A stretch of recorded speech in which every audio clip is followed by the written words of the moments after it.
राजनीति विज्ञान के द्वितीय वर्ष के विद्यार्थियों, आज मैं आपको द्वितीय प्रश्न पत्र भारतीय राज्य व्यवस्था के अंतर्गत बहुत ही महत्वपूर्ण विषय संघीय कार्यपालिका के प्रधान राष्ट्रपति के बारे में और उसकी भूमिका और स्थिति के बारे में बताने जा रही हूँ।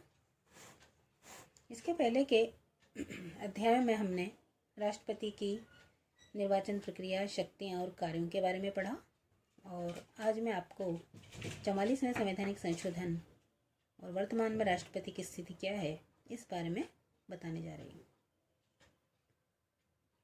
44वें संवैधानिक संशोधन 1979 में ये कहा गया कि राष्ट्रपति को मंत्रिपरिषद से जो परामर्श प्राप्त होगा उसके संबंध में राष्ट्रपति को अधिकार होगा कि वह मंत्रिपरिषद को इस परामर्श पर पुनर्विचार के लिए कहे।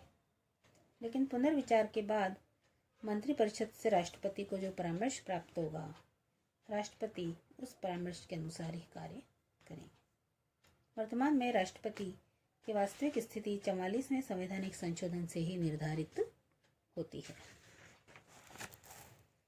व्यवहार में यदि हम भूमिका देखें तो राष्ट्रपति के पद का विकास संवैधानिक प्रधान की दिशा में ही हुआ है।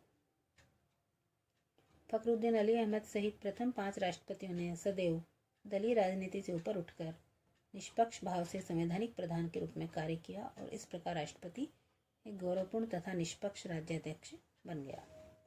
यद्यपि कुछ अवसरों पर राष्ट्रपति पदधारी व्यक्तियों द्वारा, विशेषकर डॉक्टर राजेंद्र प्रसाद, डॉक्टर राधाकृष्णन और श्री गिरि ने शासन को प्रभावपूर्ण परामर्श और चेतावनी देने का कार्य किया, लेकिन ऐसा करते समय उनके द्वारा अपने पद की सीमाओं को हमेशा ही ध्यान में रखा गया।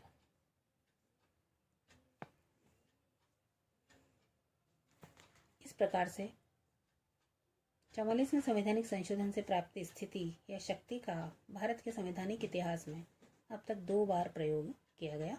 प्रथम अक्टूबर 1997 में जब केंद्रीय मंत्रिमंडल ने राष्ट्रपति को उत्तर प्रदेश में राष्ट्रपति शासन लागू करने का परामर्श दिया और द्वितीय सितंबर 98 में जब बिहार में राष्ट्रपति शासन लागू करने का परामर्श दिया, तब इन दोनों ही अवसरों पर राष्ट्रपति ने 44वें संवैधानिक संशोधन को आधार बनाकर मंत्रिमंडल को अपने निर्णय पर पुनर्विचार करने के लिए कहा। मंत्रिमंडल ने अपने परामर्श पर पुनर्विचार करते हुए दोनों ही अवसरों पर उसे वापस ले लिया। इस प्रकार राष्ट्रपति ने असाधारण वस्तुनिष्ठता और परम ईमानदारी का परिचय देकर संविधान के सच्चे संरक्षक की भूमिका का निर्वाह किया। 2002 में राष्ट्रपति पद पर निर्वाचित डॉक्टर अबुल कलाम आज़ाद ने अपने पद की समस्त मर्यादाओं का पालन करते हुए भारतीय राज्य व्यवस्था को गतिशीलता, तेजस्विता और आवश्यक आधुनिकता प्रदान करने की चेष्टा की। अगस्त 2002 में ही राष्ट्रपति ने चुनाव सुधार अध्यादेश मंत्रिमंडल को लौटाने का जो कार्य किया, उससे स्पष्ट हो गया कि राष्ट्रपति स्वर्णिम शून्य के रूप में कार्य करने के लिए तैयार नहीं थे, लेकिन उन्होंने अपने पद की मर्यादाओं को सदैव ही ध्यान में रखा। 25 जुलाई 2007 को श्रीमती प्रतिभा देवी सिंह पाटिल ने राष्ट्रपति पद ग्रहण किया और अपने पूरे कार्यकाल में नितांत गरिमापूर्ण ढंग से उन्होंने अपने समस्त संवैधानिक दायित्वों का निर्वाह किया। इस पद पर आसीन वे प्रथम महिला थी। इस प्रकार राष्ट्रपति एक गौरवपूर्ण तथा निष्पक्ष राज्याध्यक्ष बन गया।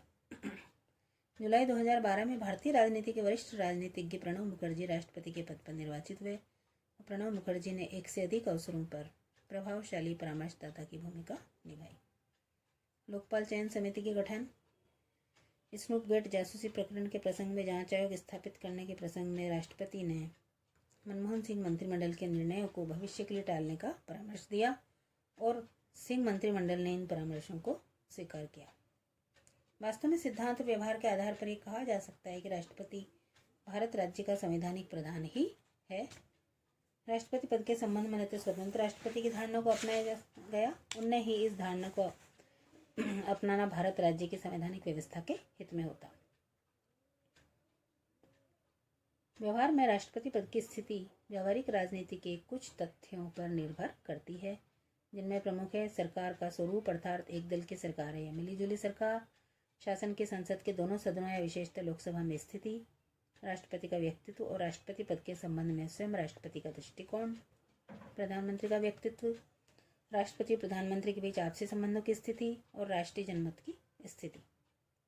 मिलीजुली और कमज़ोर सरकारें राष्ट्रपति को सक्रिय भूमिका निभाने के लिए प्रेरित करती रही हैं। 1996 से 2016 ईस्वी के वर्षों में यही स्थिति रही और भविष्य में इसी स्थिति के बने रहने की संभावना है। तो इस प्रकार से वास्तव में सिद्धांत और व्यवहार के आधार पर कहा जा सकता है कि राष्ट्रपति भारत राज्य का संवैधानिक प्रधान ही है तथा इस संबंध में न तो स्वतंत्र राष्ट्रपति की धारणा को अपनाया जा सकता है और न ही इस धारणा को अपनाना भारत राज्य की संवैधानिक व्यवस्था के हित में होगा। धन्यवाद।